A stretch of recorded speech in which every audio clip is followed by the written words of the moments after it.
question. A daughter is 13 and ASD diagnosis is pending.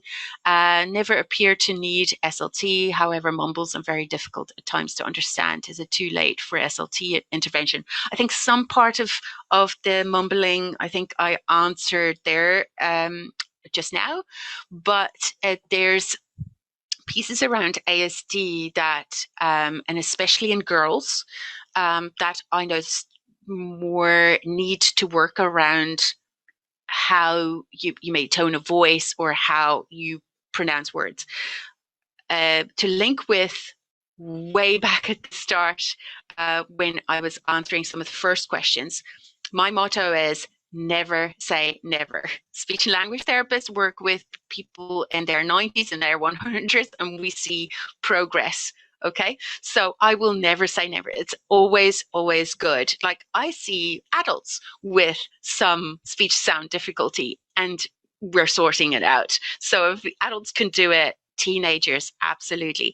What is key in therapy is the kids' buy-in. That is probably the most important thing. Are they motivated to fix it? And in ASD, sometimes it's not, but other times it could be. It really just depends on how they perceive their listeners are experiencing it and would they like to change it. If they don't, then you'd have to probably use something as the proverbial carrot. If you work on this, you can get this as a reward. And that goes with any child who needs speech and language therapy input. The reward piece is not fantastic. It's better if they're intrinsically motivated to work on something, or my job is to make therapy fun and interesting. And to be honest, if the therapy is not fun and interesting, then the therapist doesn't have the it factor.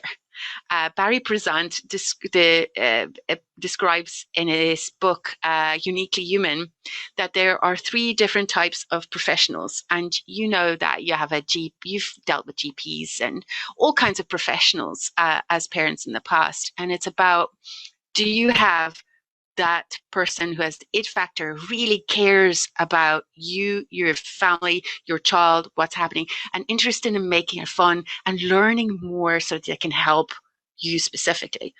Or do you have the type who doesn't really care, would not want to engage much? They're kind of clocking in, clocking out. We all met professionals like that in different places. It really is not about the context, it's about the type of person. They'll never really care.